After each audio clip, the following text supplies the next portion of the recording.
E aí galera, beleza? Aqui quem tá falando é a Lari. Oi, eu sou a Laís. E hoje a gente vai estar falando um pouquinho sobre o livro Quadribol através dos séculos, que é esse aqui, ó.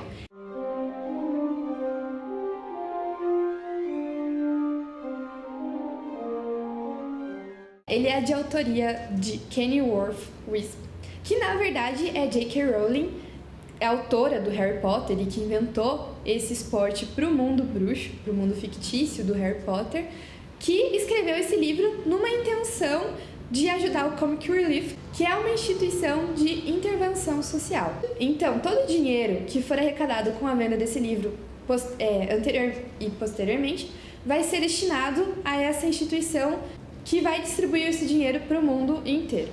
Então, começando a nossa discussão, como eu já falei, o quadribol ele é um esporte que foi criado para o universo do Harry Potter, ele é destacado em todos os livros da série, e o Harry é um personagem que tem muito envolvimento com a prática do quadribol.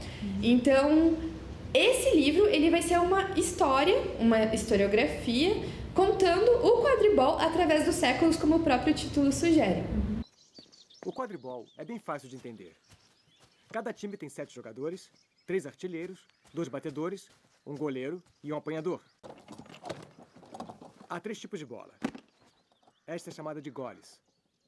Os artilheiros atiram a goles e tentam colocá-la em um daqueles 3 aros. O goleiro defende os aros.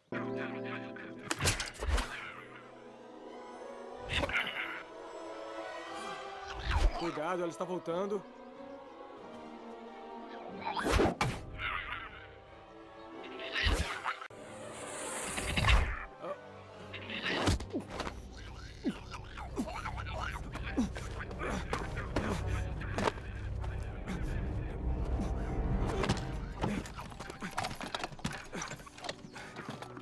Essas aí são o quê? Balaços. São bem chatinhas. Mas você é um apanhador? O pomo de ouro. Gostei dessa bola. Ah, gosta agora. Vai ver só. Ela é muito rápida e quase impossível de se ver. O que eu faço com ela? Pega. Antes que outro time pegue. Se pegar essa bola, o jogo acaba.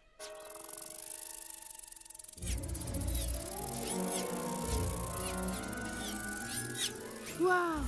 O apanhador, ele foi uma função inserida depois no jogo do quadribol, até porque o pomo de ouro, que é a bola que o apanhador deve capturar e que dá 150 pontos ao final da partida, ela foi uma bola que foi inserida depois. Então o jogo em si, ele iniciou somente com a goles, que é a bola de responsabilidade dos artilheiros. E depois foi sendo inserido os balaços, que são baseados em outros jogos, né? Que na verdade eram usadas pedras, né, com massas para rebater, e que com o tempo esses instrumentos, esses materiais foram evoluindo. Sim.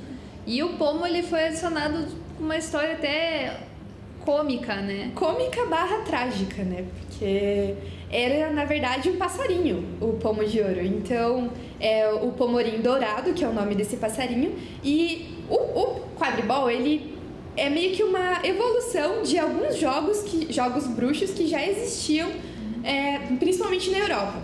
Então, bem, a questão das pedras, dos balaços, elas derivam de um outro jogo que é contado no livro também. A questão do jogo ser realizado em espaços mais reclusos também é uma questão que vem de outros jogos devido à movimentação. O pomorim, ele era derivado de um outro jogo e era uma caçada esse passarinho.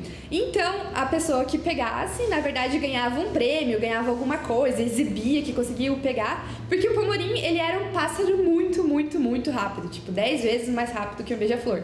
Então, você ter noção, para vocês terem uma noção, o pomorim ele é retratado no livro como uma espécie de bola de golfe com uma cabeça até de um beija-flor. É muito parecido, assim.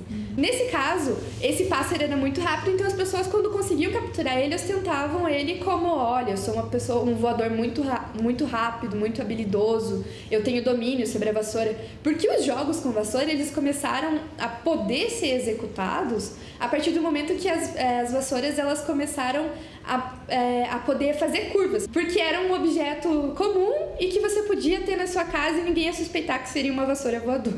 Ele basicamente servia para transporte, ele não tinha essa função para um esporte, no caso ali, de alto rendimento dentro daquele mundo mágico, né? E aquilo foi se aprimorando, tanto que no próprio livro ela vai trazer vários modelos de vassouras diferentes que foram se aprimorando, alguns lançaram e estouraram, mas aí já veio uma segunda fábrica ficando com vassouras mais rápidas, mais aperfeiçoadas. Ela até aponta que como é que a pessoa consegue ficar numa vassoura se ela é desconfortável? Então ela aponta que existe um feitiço, como se fosse um amortecedor para você poder sentar na vassoura e não se sentir desconfortável.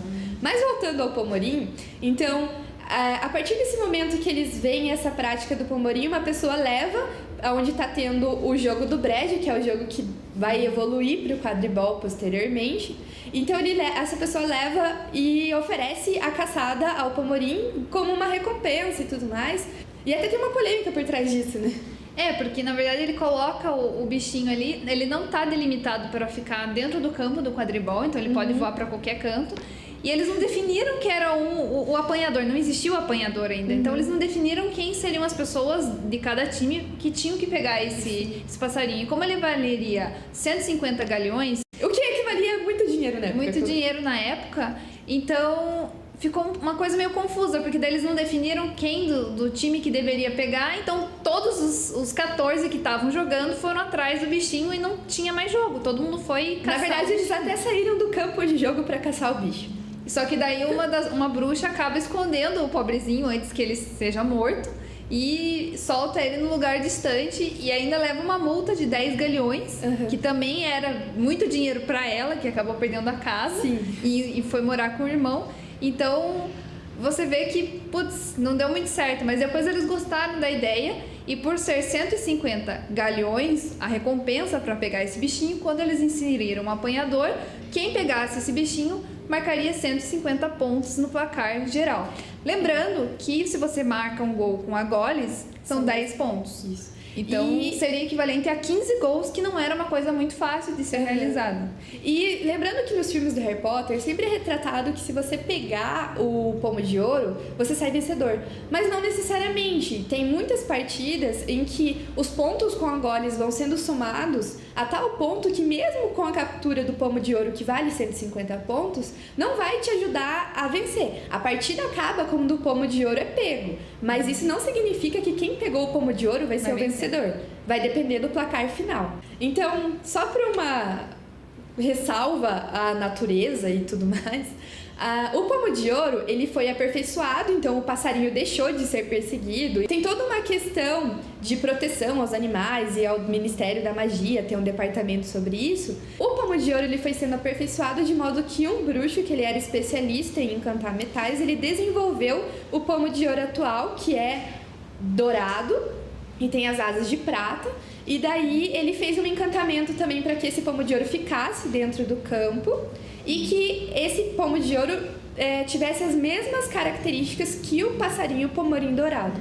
Sim, a autora, logo no capítulo 2, ela já vai falar um pouquinho sobre os jogos antigos que envolviam as vassouras, né? Que não necessariamente tinham relação direta com o quadribol. Contribuíram para que o quadribol fosse desenvolvido, mas não são quadribol. Por exemplo, aqui ela traz corrida anual das vassouras, ela também traz o fura-bexiga, tem o fogaréu, tem o racha-crânio, tem o derrubada, tem o malha-porco, entre outros. E principalmente o jogo do brejo, que ela vai trazer um capítulo específico sobre esse jogo, já que ele é o que mais se assemelha com o quadribol de hoje, no mundo mágico, lembrando.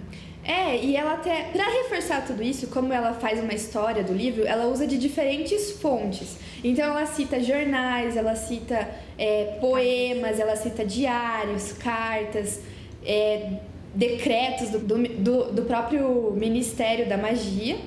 E ela vai trazer esses tipos de fontes para mostrar que o jogo do brejo é através de cartas. Então era uma mulher que ela estava acompanhando esse jogo do brejo, que tinha um brejo perto da casa dela, o brejo de Quidditch, que era onde as pessoas começaram a jogar. Então não tinha assim muitas delimitações. Era, na verdade, um campo, não tinha nem marcação de linha, nada relacionado, com uma bola que já era de couro muito semelhante a goles, porque a goles é uma bola feita de couro. Então, ela já vai colocar esse jogo como sendo praticado por pessoas idiotas. Depois que o jogo vai se desenvolvendo, que ele vai ganhando uma popularidade na Europa ali, principalmente na Inglaterra, que é onde está sendo retratado a história do quadribol através dos séculos. Grã-Bretanha e Irlanda, principalmente, né? São os times que ela cita bastante durante o livro também. Ela faz vamos dizer, um histórico sobre as principais equipes, né? Porque, na verdade, várias equipes foram extintas por conta da algazarra e o que levava vários trouxas a acabarem vendo esses bruxos, né? Que, por exemplo, após uma derrota, saíam queimando as vassouras, ou então após uma vitória saíam também fazendo maior bagunça nos céus, o que, né, acabava assustando os trouxas que são não bruxos. Sim. No fim, sobraram bem poucos, né? E ela também traz um pouquinho sobre a prática em outros continentes. Ela traz exemplos, por exemplo, que no continente asiático não era uma prática comum o quadribol, com exceção do Japão, porque eles voavam em tapetes e não em vassouras. Daí ela também traz a África, que tem um destaque, né, principalmente a Uganda. Ela fala também um pouquinho sobre a América do Sul, com destaque para o Peru. E também ela traz a América do Norte, falando que o Canadá também gosta bastante de quadribol e que os Estados Unidos é uma exceção, porque eles gostam mais do jogo tranca-bola, que é outro esporte que também era muito praticado no Brasil. Então não tinha tanta essa visibilidade do quadribol no Brasil e nos Estados Unidos. Mas o que é semelhante, o que a gente pode estar pensando, agora vindo mais para a área esportiva, não pensando no Brasil, porque o Brasil pratica o futebol, né, o soccer, que seria aquele praticado no futebol inglês. Mas nessa coisa dos Estados Unidos gostar mais do futebol americano e a Inglaterra mais do futebol normal, né? Então, é aquela coisa, então gostamos de quadribol, os norte-americanos, mais especificamente os estadunidenses, eles gostam de tranca-bola, eles não são tão chegados assim no quadribol. Até na descrição do tranca-bola, que ela faz uma descrição nesse livro, ele tem alguns aspectos muito semelhantes ao próprio futebol americano. Então, quem quiser dar uma olhadinha no livro e ver especificamente sobre o tranca-bola, é só ler, porque tem uma parte específica para isso.